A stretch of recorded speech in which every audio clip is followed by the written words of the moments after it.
Drum rolls. Techbytes 29. Anytime I say drum rolls, I don't know why the people at the back or at the back end never do the drum You rolls. bring drum sets. I bring drum sets to where Ahead we are now. now running a big race actually, and before you know it, we'll be doing 50. 50 is silver jubilee, I believe, golden jubilee. I don't know what it is now.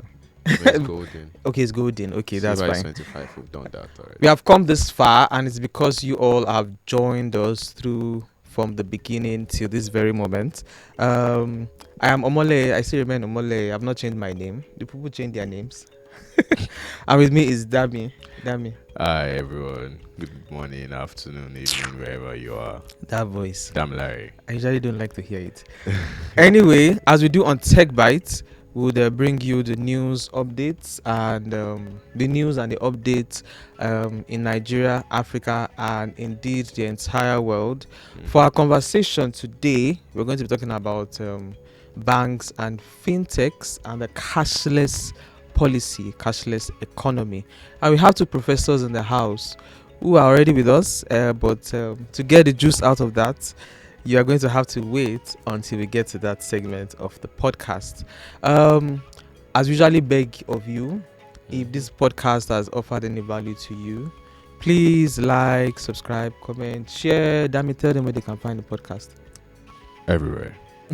Apple Music, Apple Podcasts, Google Podcasts, Spotify, Samsung, Amazon, YouTube. You can find it everywhere. Yeah. And if you want to sponsor this, you can just reach out to Anderson at Technext24.com. Do we have any sponsors? No, we don't.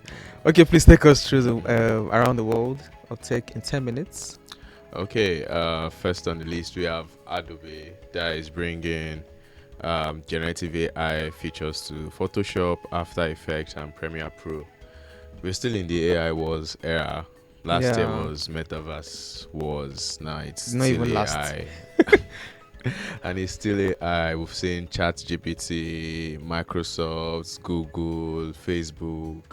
Everybody's trying to incorporate AI, and now Adobe is following the lead, right? They're incorporating AI into their suite of photo and editing features, softwares, right? They call it Sensei AI, Sensei as in sage, They've had it for a very long time now, but they are releasing the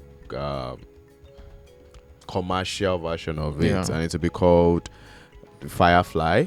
Yeah, it will be all dubbed Firefly, and it will generate images, text effects, and all of that for designers. I think this is a game changer. It is actually. Yeah, it is. I mean, even I don't have to go to any school of design. You would just be able to have one AI. So someone like Idris now, who is looking at me, will not be doing shakara for me again.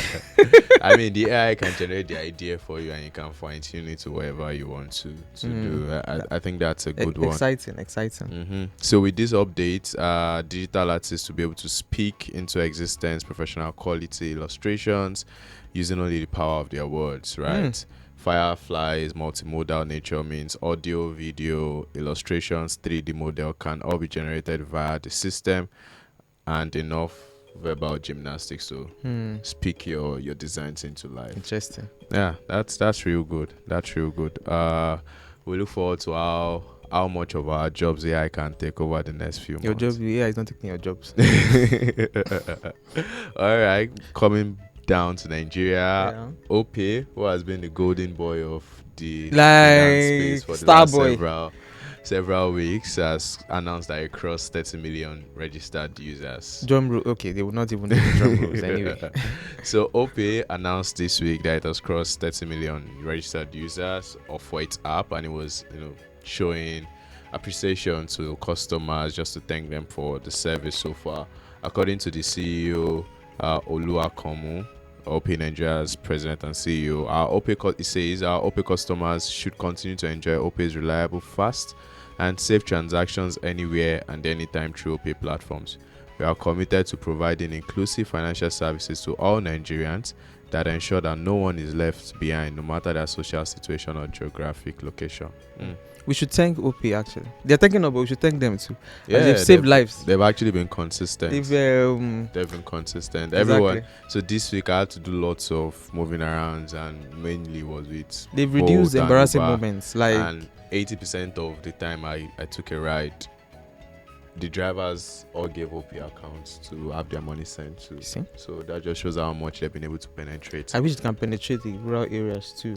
I think they will. I mean, they have registered app users of 30 million. They have 500,000 agents and 100,000 merchants. That's a lot, and I'm sure over the next few months that will most likely still continue to increase. If they keep providing the services, seamless services, I'm They sure don't need to do more marketing, people will market for them. exactly. Like I would tell you, please OP, I have OP account.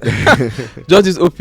I've actually last week I actually opened 2 OP accounts for 2 different women. They are traders, and I asked them if they use OP. They said no. I'm like no. You have to be using OP. So yes. So we should thank them too. Reach out to him. All right, just in case you don't know, OP is Nigeria's fourth unicorn, and it became one in 2021 after raising $400 million from a round led by SoftBank. They use the money well, unlike some others. Yeah. Okay. What was next, please? Moving on, we have federal government has cancelled a 5% excise duty on telecom service providers. So this thank God, excise duty was meant for the telecom subsector of the Nigerian digital economy industry. All right, and when it was announced, it met with objection, also even from the Minister of Digital Communications and the Digital Economy, Ali Pantami. Yeah. He also objected to it and said so the government, the president set up a committee to look into it to see if it is worth it or not, and eventually the committee has gone through the entire thing and have said no, that it should not be. And this is because the telecom space is already overburdened with taxation, laws, and right, left, center, and all of that. So putting this again would only mean more strain on the telecom companies, and in turn more strain on users. So they've cancelled that. All right, that's a good thing. Yeah, that's a good thing. That's a good thing. Thank you very much. So your SMS rates and call rates and data rates are not increasing yet. Okay, okay. So the man that started the crypto dominoes has still been happening since last year. Terra creator Dokwon has been reportedly arrested this week. Yeah, so it was said to be arrested in Montenegro, right? Where he was trying to travel with falsified documents, and according to someone that says he's not hiding.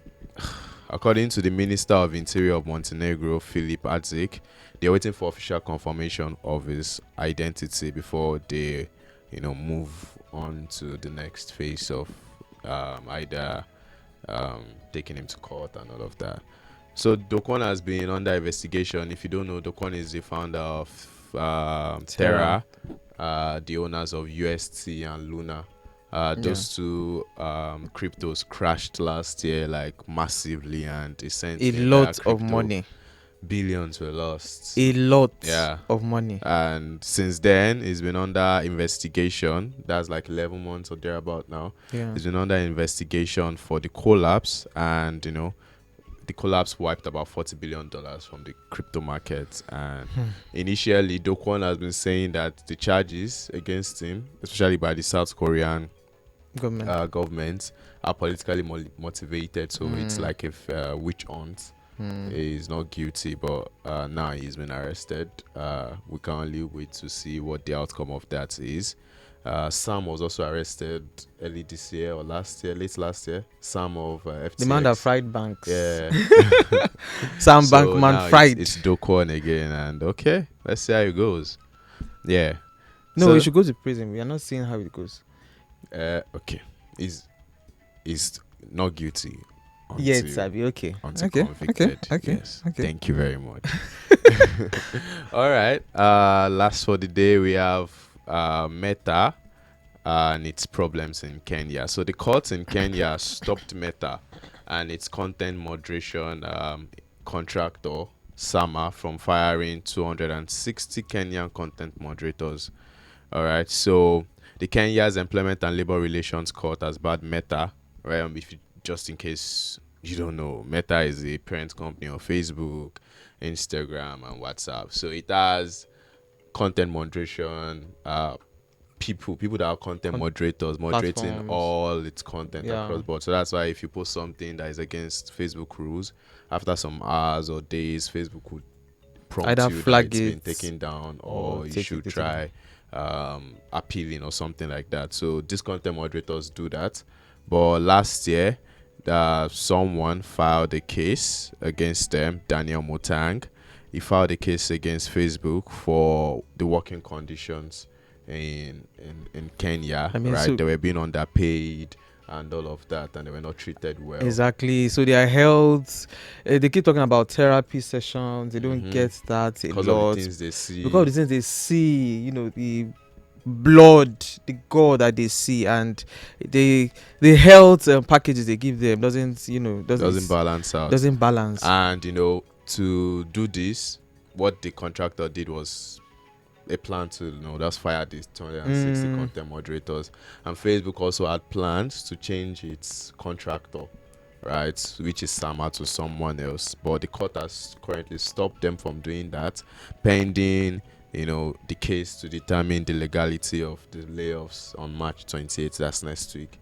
So for now, the court is stopping Facebook from sacking these people. I mean, Facebook also pled the case that the court does not have jurisdiction, mm. but the court has been able to show that, yeah, It has guys, we jurisdiction. have jurisdiction over The this. argument of some of the a top executive in the company, Sama, is that Sama is paying above the minimum wage, and many of the Mhm. people who work with Sama are people from rural areas who don't earn so much. They don't even earn.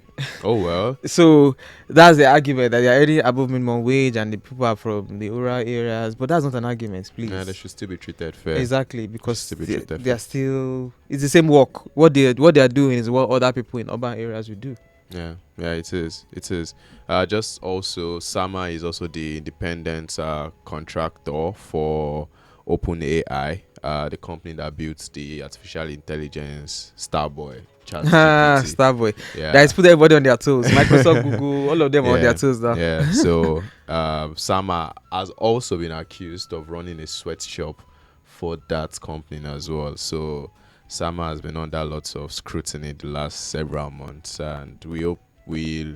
I mean, I'm looking forward to see how the entire thing turns out. Yeah. So, news around the world of tech for today. Hope you enjoyed that. Hope you learned one or two. Two. Anyway, so the conversation for today, the topic, you know the topic. Of course, you know the topic. Are banks and fintech companies ready for a cashless society? We had to have this conversation today because of, first of all, the cash crunch, Mhm. the move from a cash intensive society to a cashless society, which is which we thought was almost impossible before, but we are seeing it happen. At least OPay is recording 30 million.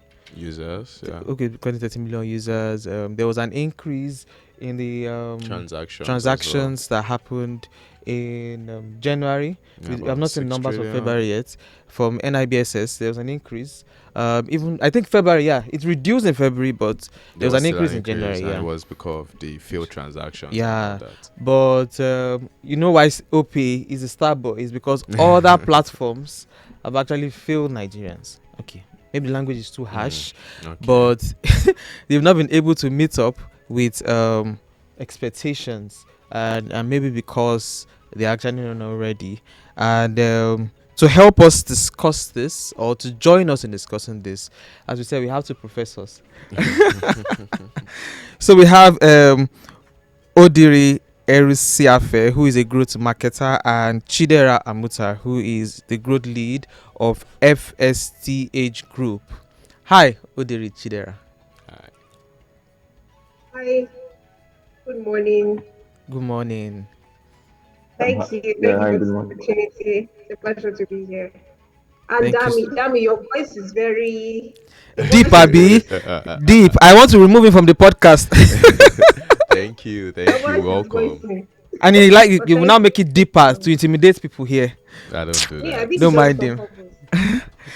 So yes, let's get into the questions. Thank you again for joining us to discuss this. So yeah, in October 2022, the central bank announced its intention to resign the currency, but what we Mm-hmm. saw was a repainting of the naira. That was not a redesign. Okay. So that's repainting. Well, it said it was in the best interest of Nigerians, to check terrorism financing, counterfeiting, and imbalances in the fiscal space, and to enable the CBN take control of the currency in circulation. It also talked about vote buying Mm-hmm. to reduce or stop vote buying. But what happened is that we stopped seeing cash in circulation. People were depositing the old one, And and we're not we getting new ones. we're not getting the new ones. Um, I don't know the numbers now, but I think this I read something yesterday that the cash in circulation has actually reduced further from 1 point something trillion to now down something billion. So it means that the cash crunch is not going anywhere yet. And we thought that maybe after the elections it's going to stop. But that's the conversation. It's supposed to be like a cashless policy for people to move to start From doing online transactions. yeah. But what we are saying is that people maybe they're not ready to move, or maybe it is the banks and these platforms that are They're not not ready to ready. accept So it. the question for you is, how do you see the transition to a cashless society impacting financial services? Okay, who would go? Odiri, do you want to go or should I go? Any of you can aside. Yeah, you can go first, then I can. Okay, so Omole, first off, please permit me to say that. I mean, before I answer your question, the new cashless policy implemented by the CBN, I mean, mentioned to take control of the currency circulation in Nigeria, terrorism financing, counterfeiting. It was really in the best interest of Nigerians, right? Hmm. So I want to believe that they did their research and whatnot. But I mean, these results cannot be achieved overnight. It's a long game, right? Hmm. So a lot of us, expect results to come quickly and usually leads to disappointment. And the same goes for this transition into a cashless society, right? So one of the most significant impacts, I would say, has been the increased demand of digital financial services. I mean, we saw it just very recently, Yeah. True. where most people, I think we're still experiencing it now. We saw how the surge in demand was overwhelming, and it threatened our mobile banking systems, our online payments, everything. So so far, the transition has been rocky, to say the least. But it's expected. These things are not perfected overnight. So to ease better into this transition, I'll say first and foremost, financial institutions need to invest in, or like they need to upgrade their infrastructure. I mean, I'm sure Audrey is thinking the same thing. They need to upgrade their infrastructure to expand their bandwidth to be able to feed the growing financial services needs of their customers, and to provide more secure and reliable digital banking platforms. Um, but that also has to work in tandem with a mindset shift and behavior Hmm. amongst we, the consumers. Because, I mean, me, I'm a strong advocate for financial literacy. I've led teams that have produced educational videos, podcasts, ebooks. Like, we're very intentional about creating playbooks, handbooks, doing webinars, Twitter spaces, just educating people on embracing digital financing and how to do better with their finances.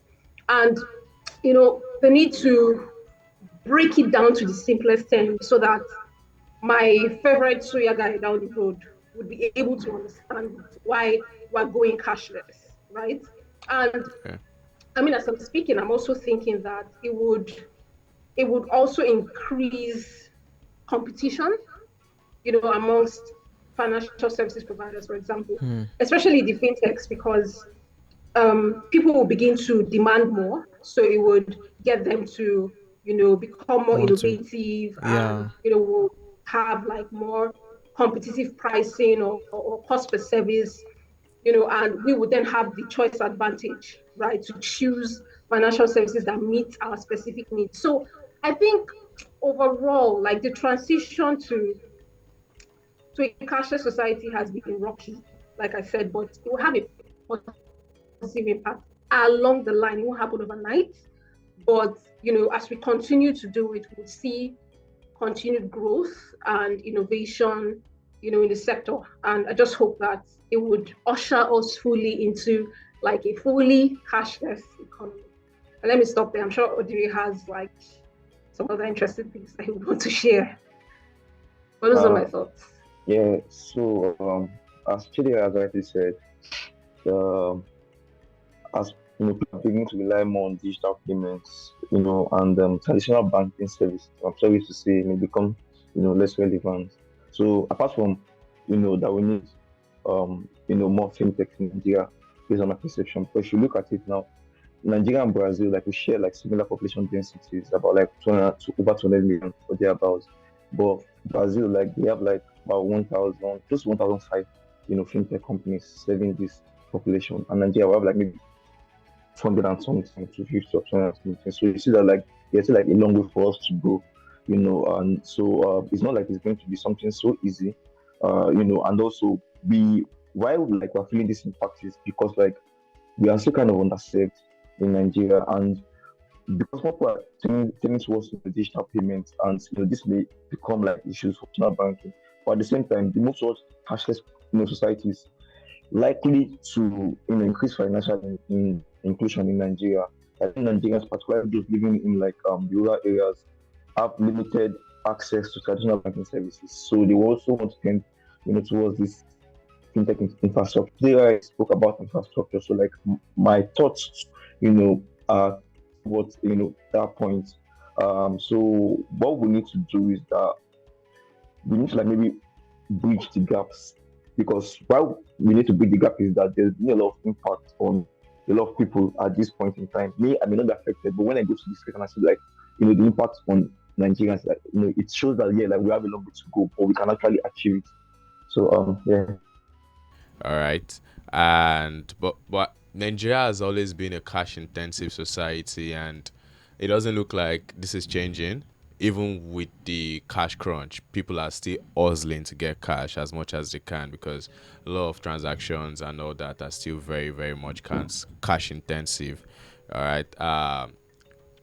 If soon the cash floods the streets, I mean, we hope that we don't go back to 90% cash, 10% digital. But if we actually move on, is what do you think the impact of a cashless society would have on financial literacy for Nigerians and education and all of that? Yeah, good question. That so I believe like the transition to a cashless society, the potential to significantly impact financial literacy and education in Nigeria.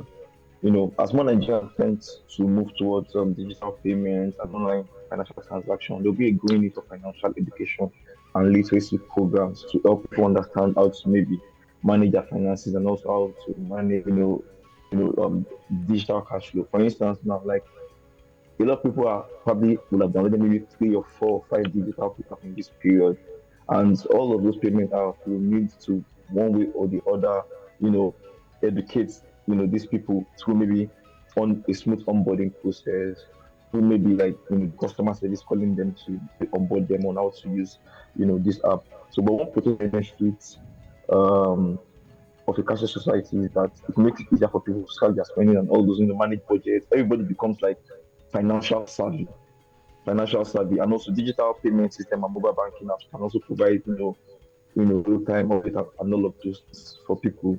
I really hope that we don't go back to status quo, because like actually not that like I am happy about like what people have faced in recent times, but I just feel that we have to come to a point where we adopt this digital payment system. But however, there are also risks associated with the cashless society, as there's a potential for fraud and cyber security threat and all of those. So this is where everyone like every stakeholder in the financial, system, or the digital payment system needs to come in, to address this risk, and also make effort to educate people. And Chidera mentioned something that, like, oh, that she has in the past done Twitter space and all of those, doing videos and stuff like that. You need to like come down to the level of people to teach them that, oh, because if you don't teach these people how to move back to status quo, we can people start moving up with like word of cash up, and you can't pay whatever you buy with the transfer because people don't accept transfer back. It's like, oh, that might before with the drum, but now there's money back. So for us not to move back to that status quo, we need to like probably invest and focus on a lot of customer educations. I don't know if you has anything to Yeah, I add was to just this. going Yeah, to okay. agree. Yeah, just very quickly. I was just going to agree with what you said, Odiri. I mean, most people still have that mindset and behavior of, maybe they want to pay somebody maybe like 50K, they'll go and line up under the sun, at the ATM just to withdraw 50K, because they want to pay somebody that money. And I feel like you mentioned, Odiri, sensitizing these people, raising awareness of the benefits and how they can utilize and thrive in a cashless society would really go a long way. So, for example, if we're telling people that they can track their spending, invest, save, do transactions all in one app, and there are many apps that can do these things these days. You tell them, you break it down to their language, or sort of you break it down to their understanding and tell them, you see this thing that you have to go and line up under the sun to do. You don't have to do it anymore because there's an app for it, right? And then our financial services providers also need to, ensure that these apps they have like user friendly interfaces and they're understandable enough for these people to be able to use them. I just wanted to add that. And of course, when there are benefits to something, there might also be risks. So people need to know the risk like fraud, phishing, identity theft. Once you are able to communicate these things to them, do like outreaches, campaigns, let them know the benefits and the risks, then I think it would sort of mitigate this cash crunch and just sort of help us transition better into a cashless society. Just wanted to Yeah, add I'll, that. I'll pick up from there for you. This question is for you now. I actually wanted you to answer that question that Dami Mm-hmm. asked because there was something around financial literacy there, and you mentioned in your response to the first question that you you are big on financial literacy, but this one is back to financial literacy and financial inclusion. Now, the theme I'm joining that from the theme now. How ready, how ready, considering what has happened in the last couple of months since the cash Cash redesign this redesign and all. policy and the increase in the Mm-hmm. move to a cashless society, how ready are banks and fintech platforms ready for this cashless society? Considering underbanked communities. Oh, okay. Hmm. So, I mean, the way that I see it is that, again, this transition to a cashless society presents like very huge opportunities for banks and fintechs vis-a-vis like the unbanked communities, right? Because there's that opportunity to expand their financial services for unbanked communities. But to achieve this goal, they would need to, I mean, before I answer if they're ready or not, I think it's not a ready or not response that I would give. I would say that they need to sort of begin to think about these underbanked communities in a different way. And the way that they can do this is to begin to develop, and I think I mentioned it before, develop products and services that are tailored to the needs of these underbanked communities. Off the top of my head, I'm thinking microloans, for example. Hmm. But a lot of research, I don't like to do things without research. It has to be backed by research and data. So a lot of research needs to go into this to, find out the needs of these underbanked communities. And then if you're creating a product, create products that actually fit these needs or address these needs. Another thing that they would have to do, and I've mentioned this before, is to invest in the necessary infrastructure to support these new services and products that they'll be coming up with. Right? We don't want a situation where there'll be more people on their platform, and there'll be crashes, there'll be bugs and all those kind of things. We don't want that kind of situation. So they would need to upgrade, they would need to invest in more infrastructure, the resources, the human resources that will be able to handle these things, in a way that would help them achieve their necessary results. They would also need to, and to address your question, they would also need to develop sensitization and orientation programs, right? And it can come in any form.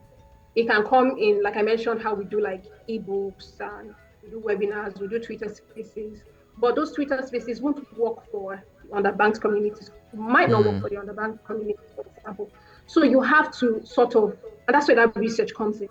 You need to know, how do we communicate with these people that they will understand? On what platforms do they hang out? Do we need to engage like community-based organizations that would help us, that will make it easy for us to connect with these guys, right? And another thing that is important is that the private sector and the public sector have to work together, right? Because I'm sure we in this space, and Audrey can can relate.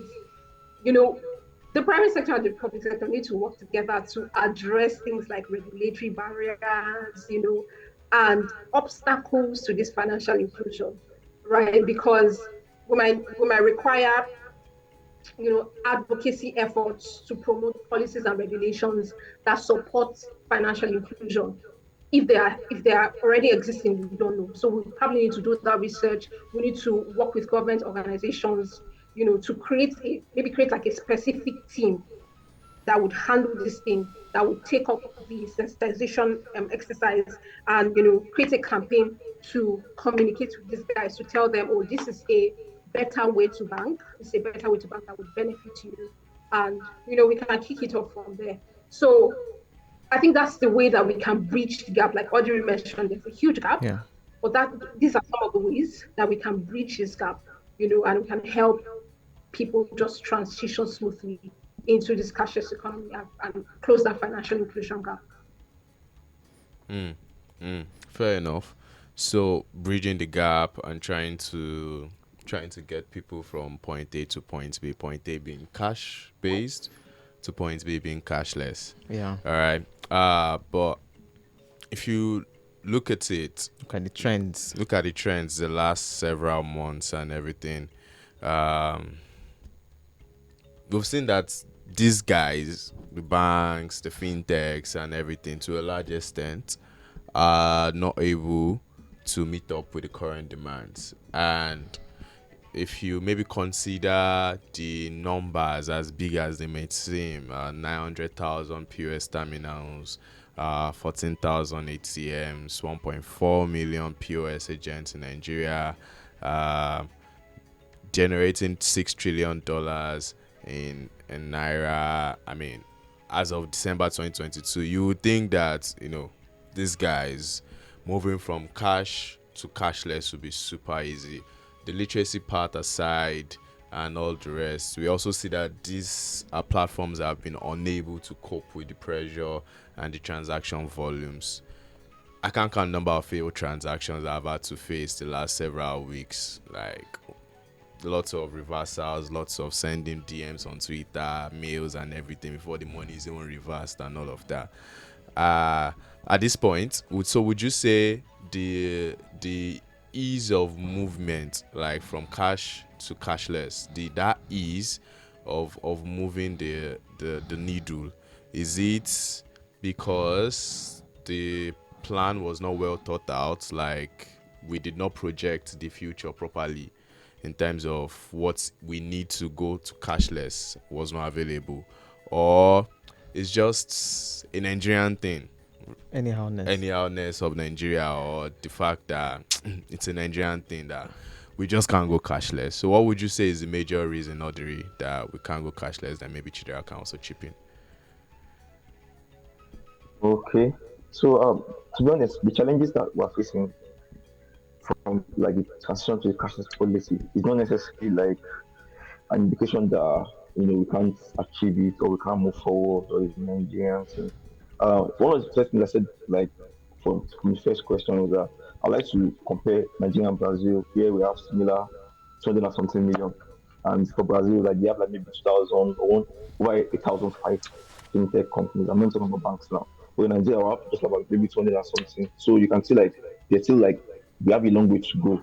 But apart from that, Chile said something in our last conversation that there need to be like coordinated effort between like government and financial service provider and other stakeholders to invest in necessary infrastructure, for us to, you know, for the transition to not be smooth because most times transitions are not always smooth and you are never really ready for growth in whatever you do in life.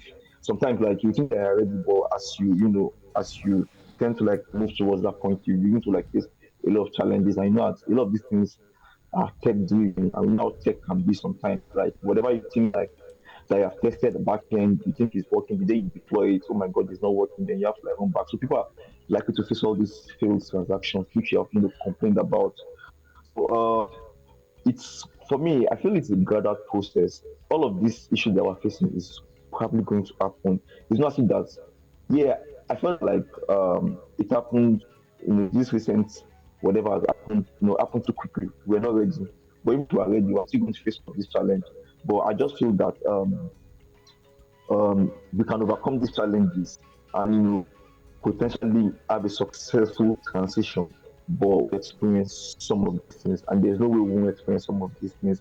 It's not for you know Nigerians as a whole to to be ready, and one way they can do that is just like not maybe rely on one financial platform. You can have maybe more than one or two.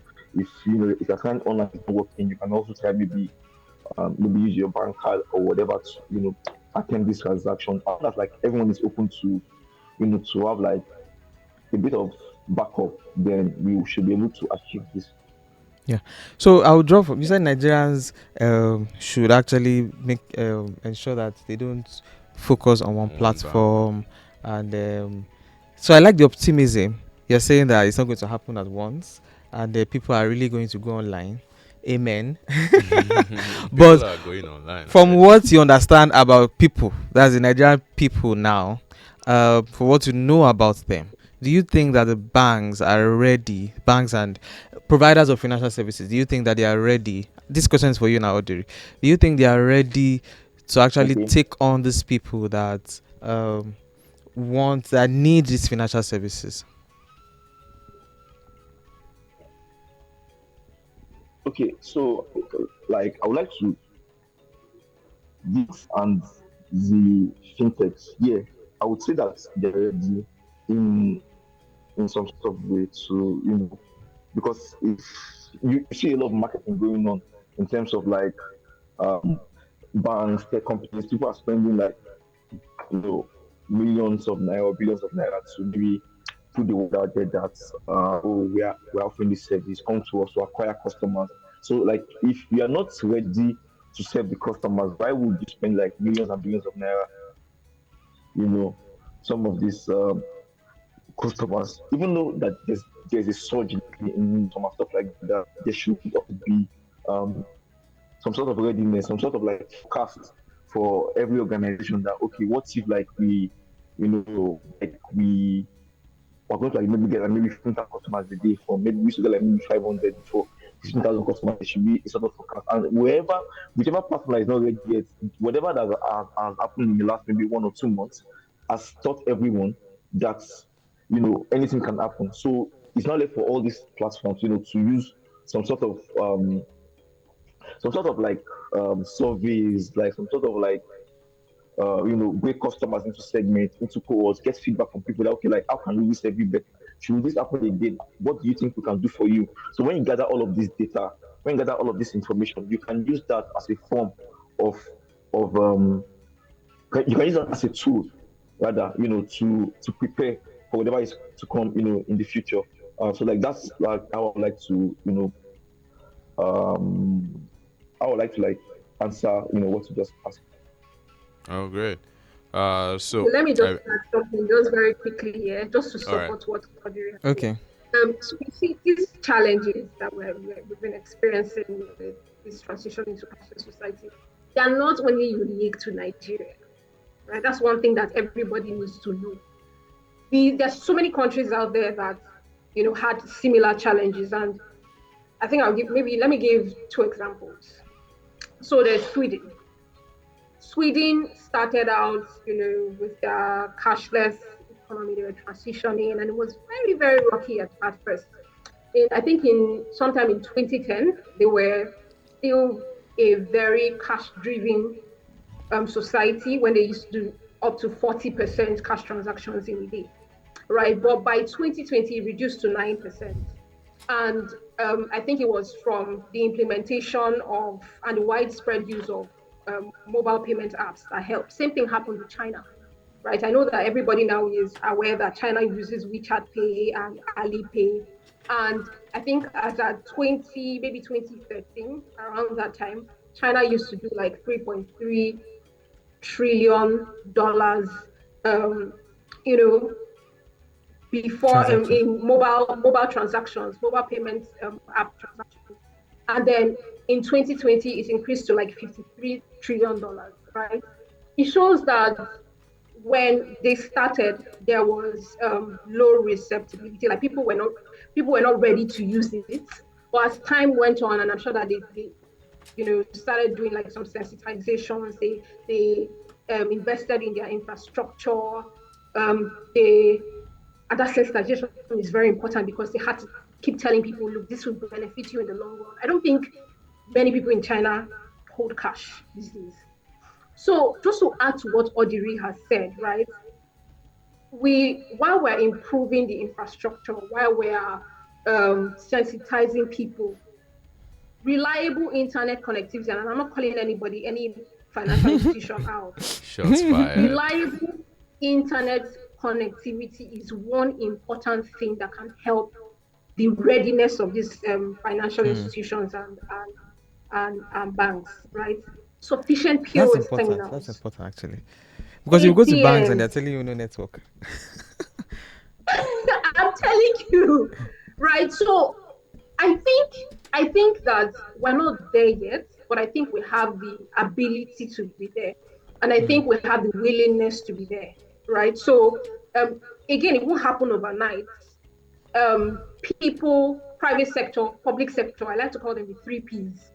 They have a role to play. Everybody has a role to play in this seamless transition.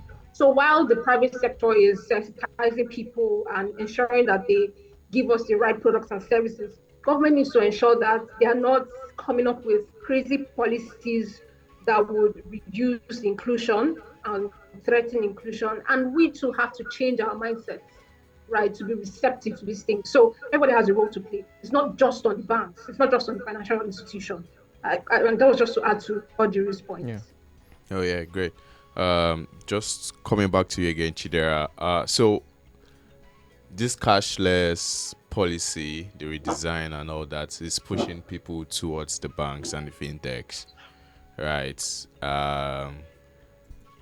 If cash gets back into the system, there are chances that we'll go back to cash-driven Yeah. society.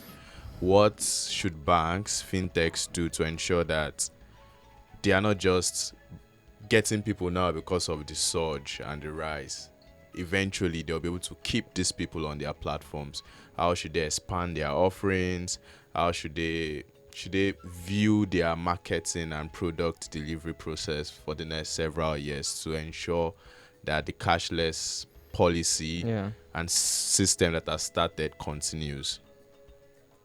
It's maintained. You know, The momentum is initially maintained. I mentioned research and using data. I don't like to do anything without research and data because you'll be shooting blanks in the air, right? You'll be running blind. So I think that one thing that banks and fintechs can do is to begin to intentionally use customer driven data to understand how. So, for example, this cash crunch that happened, this new cashless society that they literally plunged us into. If they had looked at the way their customers withdrew money on a regular, for example, or how often people transferred money and how successful those transfers were. And these are just very few things that they could have looked at to ensure the readiness of Nigerians for a cashless society.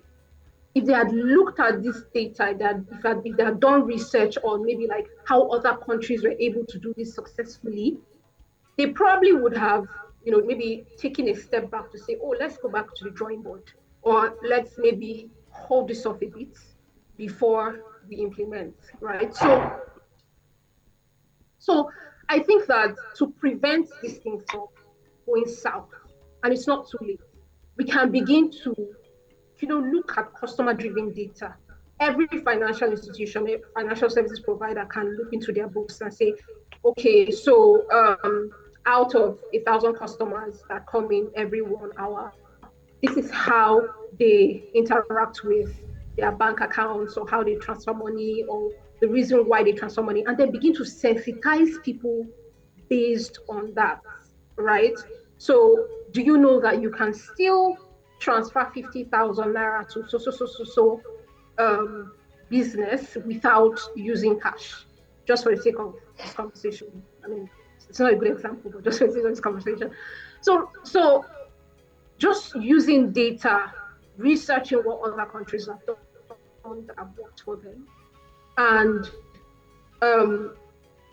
communicating to their customers that, and like I said, it's not too late. They can begin to tell them, oh, this cashless society, this is a way, these are 3 ways that you can still thrive in this cashless society. You can do like a webinar, invite your customers and tell them to ask as many questions as they have, concerning the issues that they've experienced. You can do a survey like Audrey mentioned, right? Just send an email and say, oh, please fill this 2-question survey or 3-question survey, asking them how they really feel about these things. And I think some financial institutions have already started doing it. But I think this is a way that we can mitigate going back to status quo. Yeah. So I think that's a way that we can go. Yeah. I quite agree with you, because since this cash crunch, I don't think I've received messages from my financial institution telling me how to perform transactions online. Exactly. So I'm just wondering. They're not even communicating. If you want me to do transactions online, how am I supposed to do it? If I can't Google and find out for myself. Mine is communicating. Just wanted to say. Okay. Just Anyway, the last one. This is for 2 of you now. If you've already mentioned research, you've mentioned surveys, mentioned improvements of internet services, but this time around, I want you to put your leg in the shoes of people in government. If you were in government, or if you were part of a committee set up by the government, and they said, okay, bring up policies to make sure that the transition from cashful, transition from cashful to cashless works seamlessly. What should Nigerians expect to see in that document? This is for 2 of you now. Wow. So, I'll just have to go first. Yeah, so it's not something easy to answer, but like first of all, I would like to focus on developing like strong regulatory processes and framework, that would ensure safety and reliability of online financial services. For instance, now you could see like maybe last year, was it CBN or whatever, like had to like call out, be cancelled some of all these loan sharks and stuff like that. So if there can be like a more strict regulatory framework, people will trust this, you know, cashless policy more. When like I'm not getting scammed, I'm not scared to input my BVN and stuff like that. Then also, I don't talk about financial literacy anymore, but we've spoken about that like 4 or 5 times for this. Then there has to be like some sort of collaboration between like maybe the CBN and the financial services. Just so like, I would want to like have some sort of policy that would encourage collaboration and partnership, between government and financial institutions and fintech companies to drive innovation, to foster competition. Because when there is competition, only way we can have more. I don't believe that we have like too many fintechs in Nigeria, but I believe like there's still enough space for more people to come in. And like when there's this competition, then everyone is sitting on their toes. No one is like coming like I'm the king of the market. Nobody can talk to me.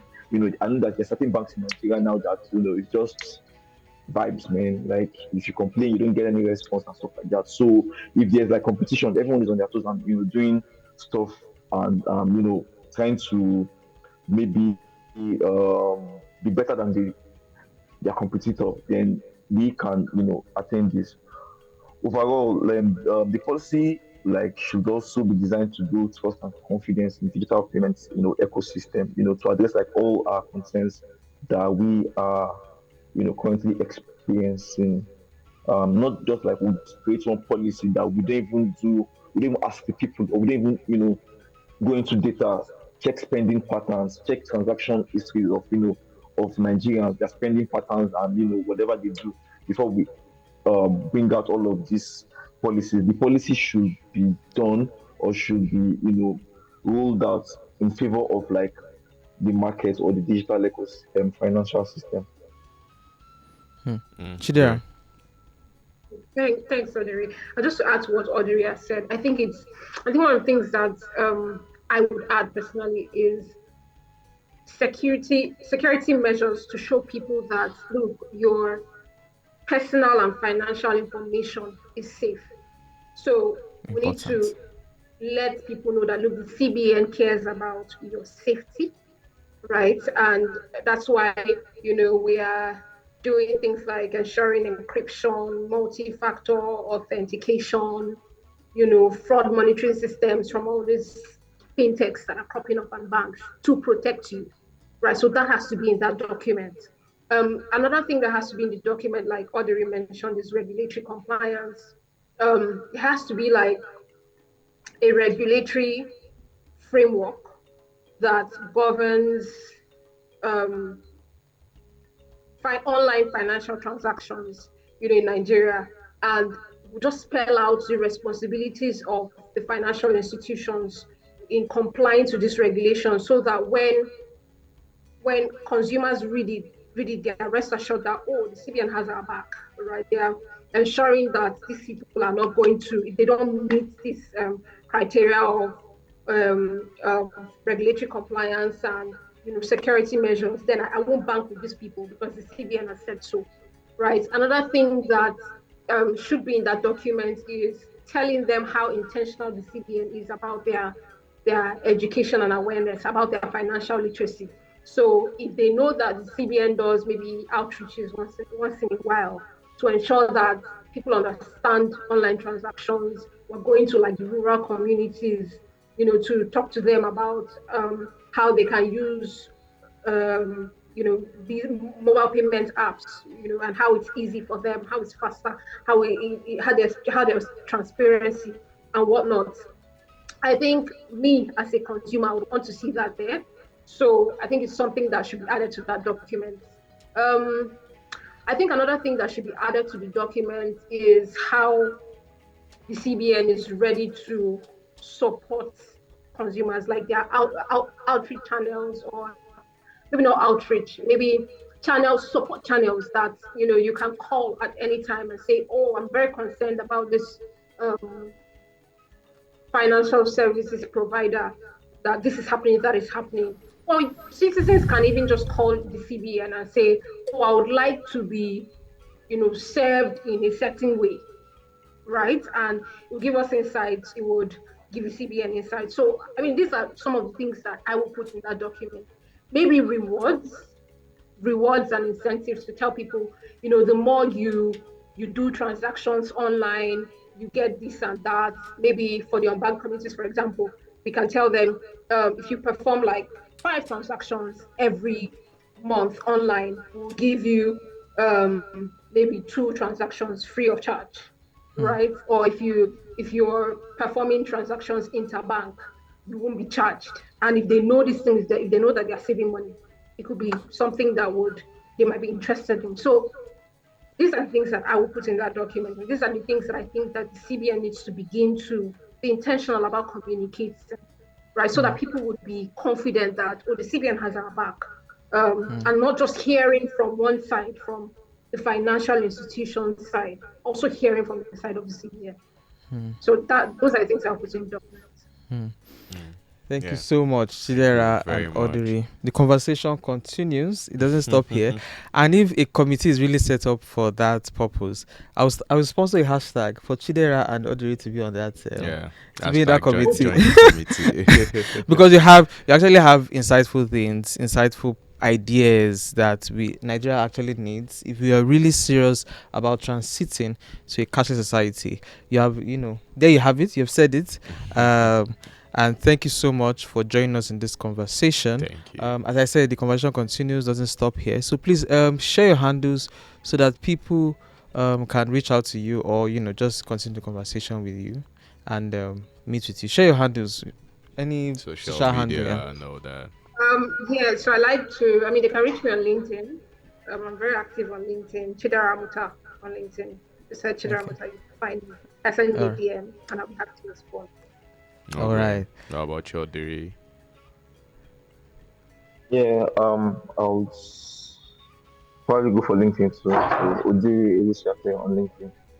You know, I'm always like online. So if like reach out to me, I'm going to probably respond immediately.